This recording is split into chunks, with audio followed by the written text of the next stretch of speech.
Night has always been the right time for ancient questions, not because the answers are hidden in darkness, but because silence makes us honest. Long before documentaries, before museums, before the idea of mystery as entertainment, ancient people looked at the same night sky you do now and wondered, who are we? Why are we here? What happens when life ends? They didn't ask these questions dramatically. They asked them because survival demanded meaning. And somehow, thousands of years later, we are still listening. When we hear the phrase ancient mysteries, modern culture often rushes toward spectacle. Lost civilizations with impossible technology, secret knowledge erased by history, hidden truths they don't want you to know. But ancient mysteries were rarely sensational to the people who lived them. They were practical, symbolic, human. Stone circles weren't built to shock the future. Burial rituals weren't performed to confuse archaeologists. Myths weren't written to hide secrets. They were written to explain the world gently, before science had words. The mystery wasn't meant to be solved. It was meant to be lived with. Ancient people did not separate the world into normal and mystical. The river had a spirit because it fed them. The mountain mattered because it endured longer than any human life. The sun was sacred because without it, nothing survived. This wasn't ignorance, it was intimacy. They didn't dominate nature, they negotiated with it. And when they didn't understand something, they didn't invent wild answers. They created stories that could hold uncertainty. Stories that said, it's okay not to know everything.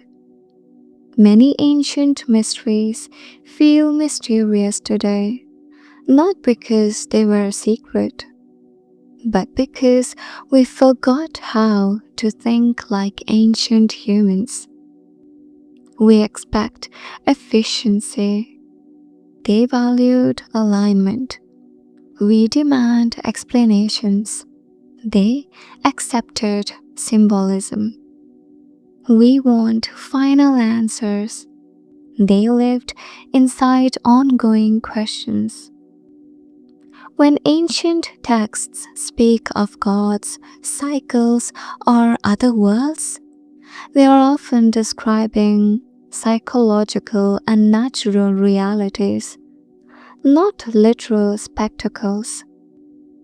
A descent into the underworld wasn't a physical place. It was grief, winter, loss, transformation. A rebirth wasn't magic. It was survival, healing, continuing. This is why ancient mysteries still pull at us. Not because they promise hidden power, but because they remind us of something modern life often denies, that meaning does not require certainty. that wisdom can exist without explanation, that not everything sacred needs to be decoded. Some things are meant to be felt, not solved. In this series, we will walk carefully.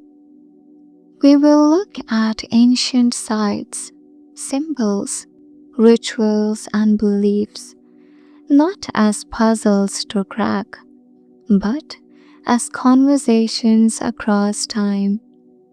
We will ask, what problem were these people trying to solve? What fear were they calming? What truth were they trying to live with?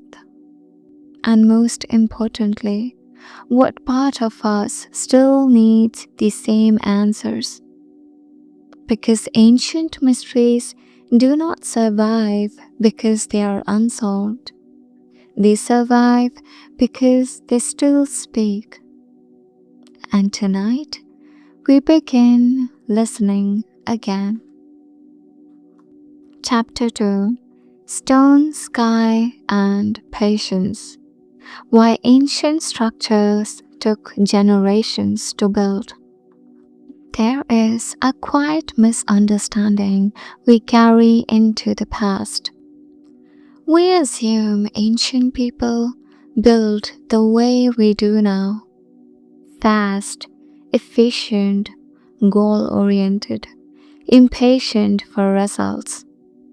But ancient structures tell a different story. They were not built for completion. They were built for continuity. When you stand before Stonehenge, the question usually asked is how. How were the stones moved? How were they lifted? How was it engineered? But the deeper question is why so slowly? Stonehenge was not built in a single lifetime. It was shaped, altered, abandoned, resumed across hundreds of years. The people who began it knew they would never see it finished. And that was the point.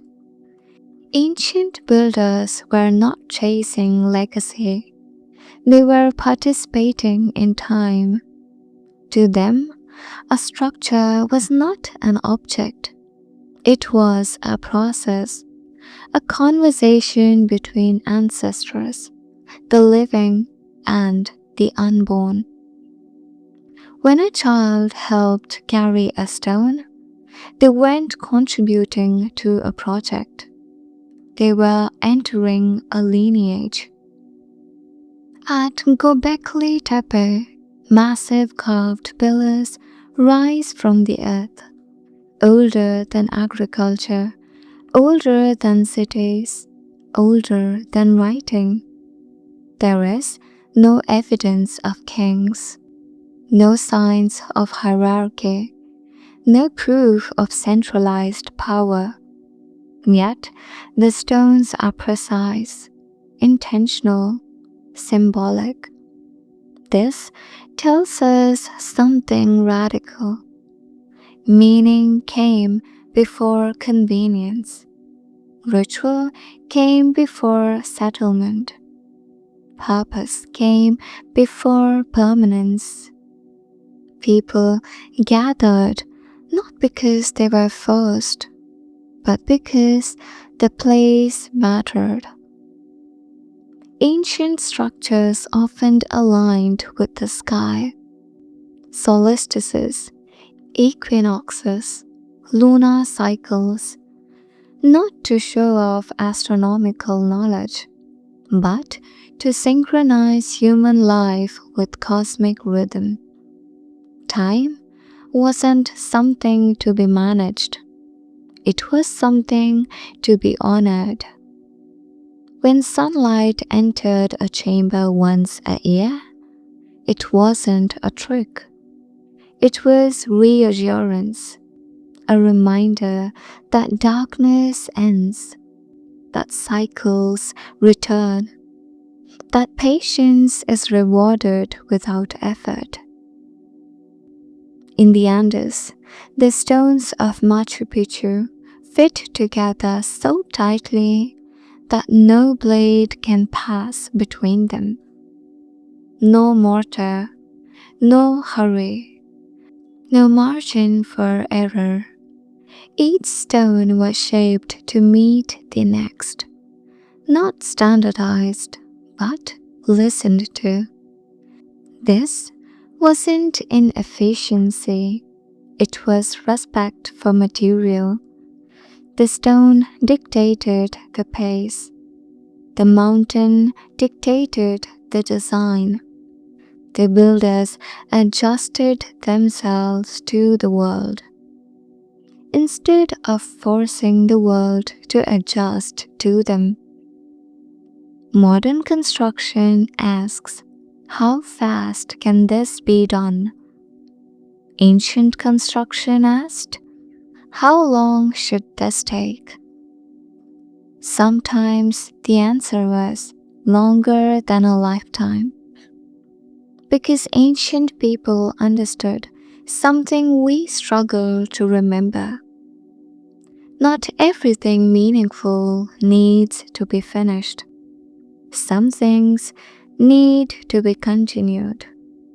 These structures survive not because they were advanced, but because they were patient. They were built slowly enough to be absorbed by culture, remembered by ritual, and repaired by memory. And perhaps that is why they still speak to us. They were never trying to impress the future. They were trying to belong to time itself. Chapter 3: Symbols, Not Secrets. Why ancient art was never meant to be decoded. We often approach ancient art as if it were a locked door. We look for a key, a code, a hidden message waiting to be cracked. But ancient art was rarely a puzzle. It was a language of experience, meant to be entered, not solved. When you see the cave paintings at Lascaux, the instinct is to ask what they mean. Why the animals? Why the repetition? Why the deep, unreachable chambers? But to the people who painted them, these images were not symbols standing in for something else. They were acts. Painting a bison was not representation, it was participation. To draw the animal was to encounter it again, to rehearse the hunt, to honor its spirit, to remember the balance between taking life and sustaining life. Meaning was not abstract, it was embodied. Modern viewers often assume ancient art functioned like writing, that each image corresponds to a fixed idea. But ancient cultures did not think in that way. A spiral carved into stone did not stand for time. It felt like time, endless, returning, without a clear beginning or end. The symbol worked because it mirrored lived experience, not because it conveyed information. Consider Egyptian hieroglyphs carved across temples and tombs. To us, they appear rigid, formal, almost bureaucratic. But to the ancient Egyptians, writing itself was alive. A hieroglyph wasn't merely read, it acted. To carve a symbol was to give it presence. To erase one was to diminish reality. This is why names were protected, why faces were defaced in political struggles, why images mattered more than explanations. The image was the thing. Across deserts, mountains, and riverbanks, petroglyphs repeat similar forms: hands, animals, circles, lines, human figures with raised arms. Different continents, different cultures, similar gestures. Not because they shared secrets, but because they shared bodies. The same sun burned their skin, the same fear stalked their nights. The same joy arrived with rain, birth, and survival. Symbols arise naturally when humans live close to nature. They are not invented, they are discovered.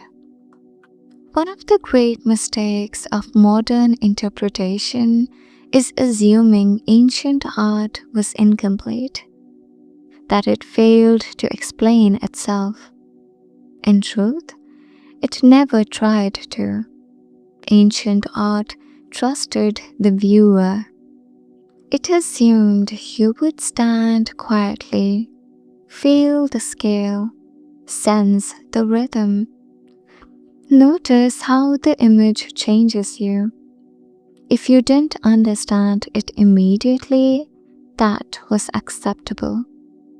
Understanding was not a requirement for meaning. This is why ancient art feels powerful even now. Not because we finally get it, but because it still works. A handprint on stone is still a hand reaching across time. An animal carved in shadow still moves in the mind. A spiral still pulls thought inward. No translation required. Perhaps ancient art confuses us because it asks something unfamiliar. Not what does this mean, but what does this do to you? It doesn't demand analysis, it invites presence. And in that presence, something subtle happens. You stop trying to conquer the past. You begin to meet it. Chapter 4: Ritual over Revolution. How ancient practices calmed fear without answers. Ancient people did not expect the world to explain itself. They expected it to be unpredictable. Storms arrived without warning. Illness took the young and spared the old. Crops failed. Rivers flooded. Loved ones vanished into death. The question was not, why did this happen? The question was, how do we live with it? And the answer, again and again, was ritual. Ritual is often misunderstood as primitive science, a failed attempt to control nature. But ancient rituals were not experiments. They were containers. They held fear so it didn't spill everywhere.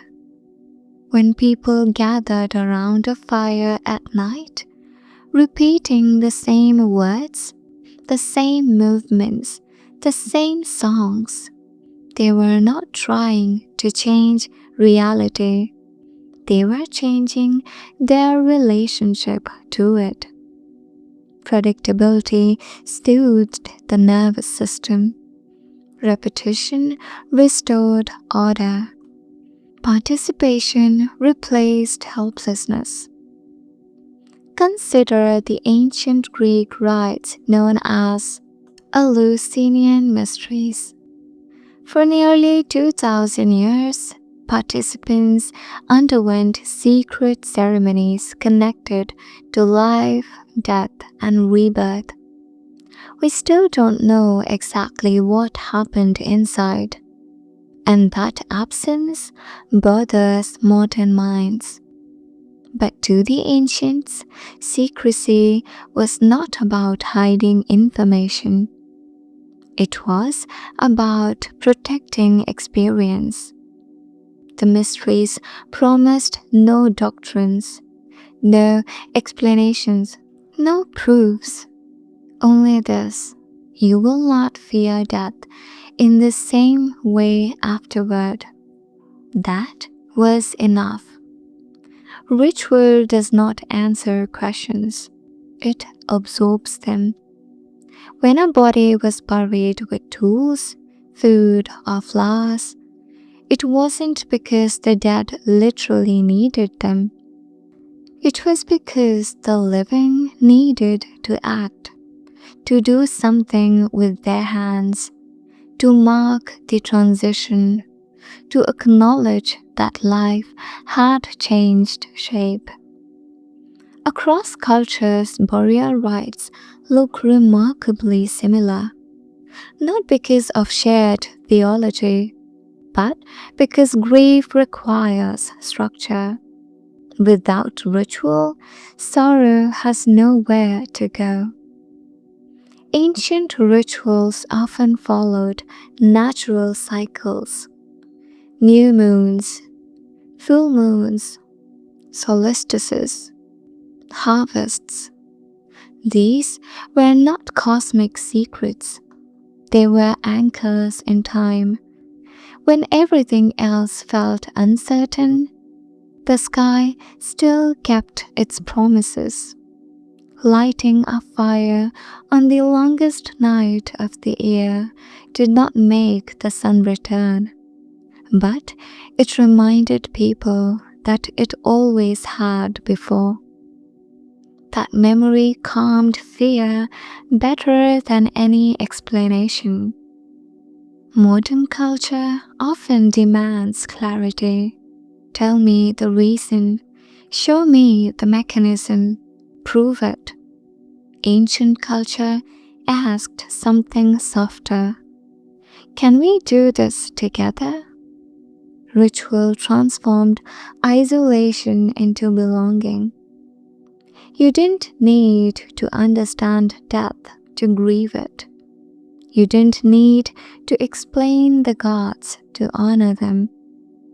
You didn't need certainty to participate.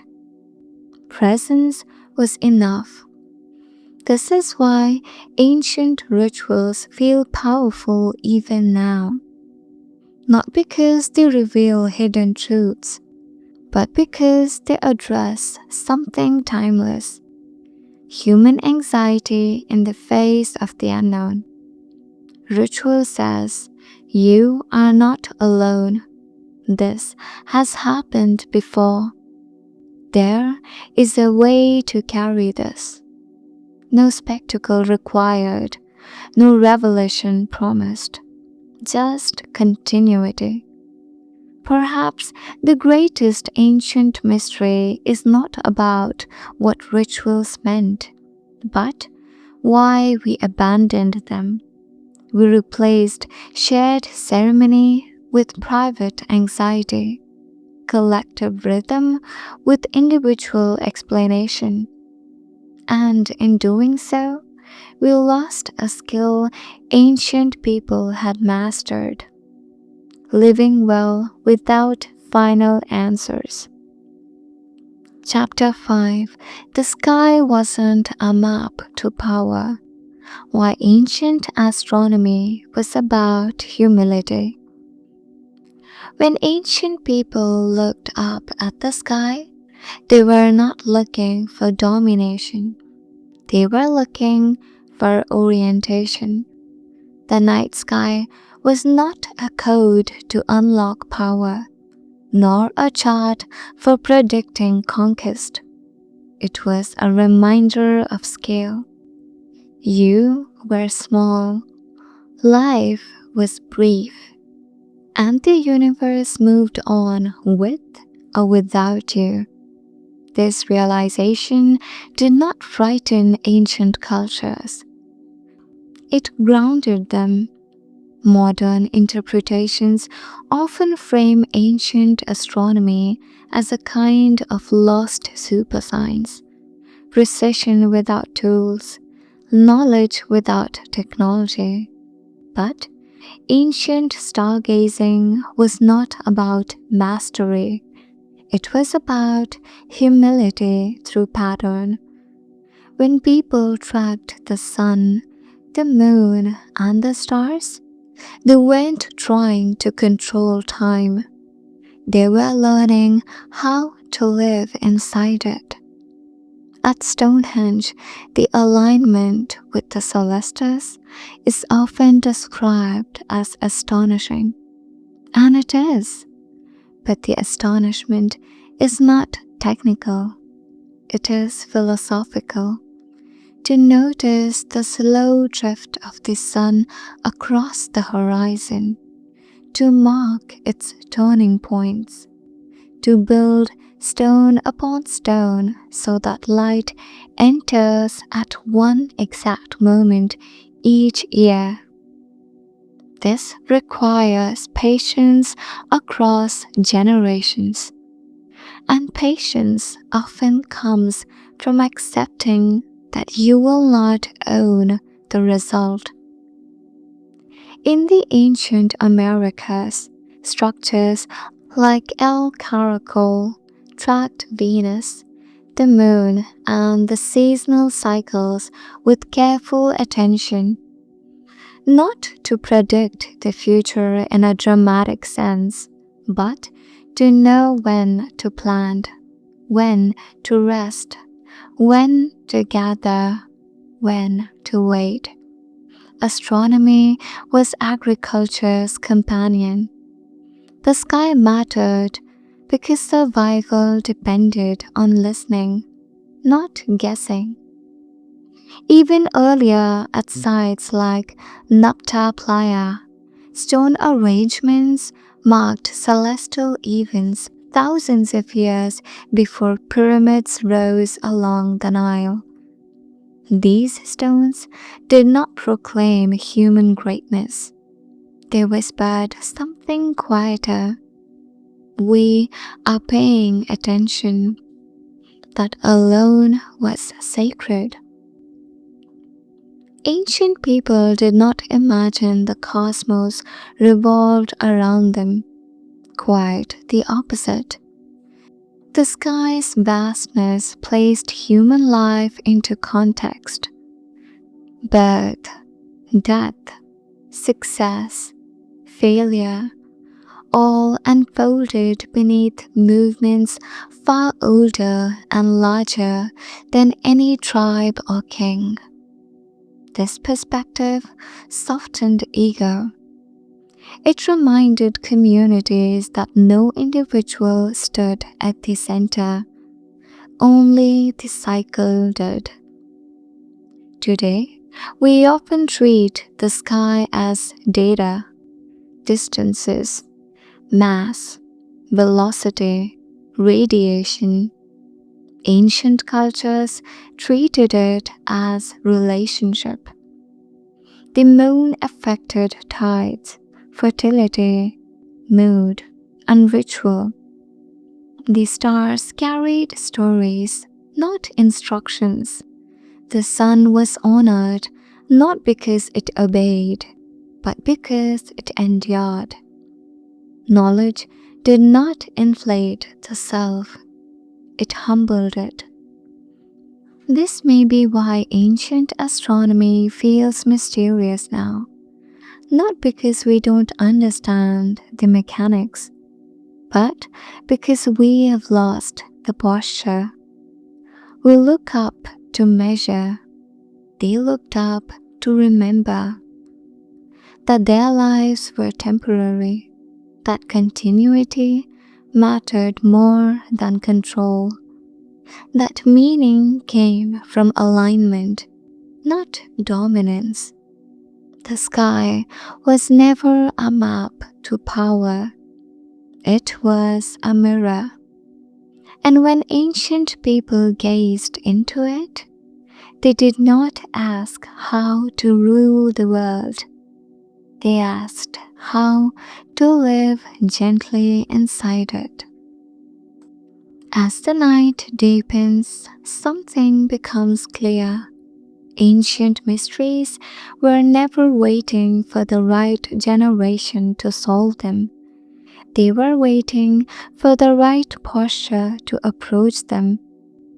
Not curiosity that rushes, not intellect that conquers, but attention that slows. The people who built stone circles, carved symbols into caves, aligned their lives with the sky. They were not trying to outsmart the universe. They were trying to belong to it. What we call mystery, they called normal. Birth without certainty, death without explanation, seasons without control. They did not panic at the unknown. They practiced living beside it. Ritual gave shape to fear. Symbol gave texture to experience. Patience gave meaning to time. Nothing needed to be revealed for life to continue. Perhaps this is why ancient mysteries still feel powerful. They do not demand belief. They don't insist on answers. They don't compete for attention. They wait quietly, like stones that outlast names, like stories told so often they become breath, like the sky moving slowly regardless of who is watching. Modern life trains us to resolve everything, to explain, to define, to finish. But ancient cultures understood something gentler.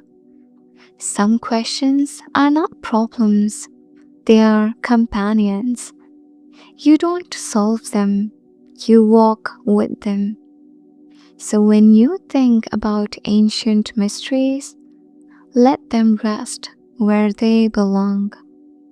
Not as puzzles to crack, not as secrets withheld, but as reminders that humans have always lived without certainty, that meaning doesn't require proof, that wisdom can be quiet, and that sometimes the most profound understanding comes not from knowing more, but from needing less. The ancients are not asking us to uncover that truth. They are asking us to remember something we already know. How to sit with the unknown and still feel at home.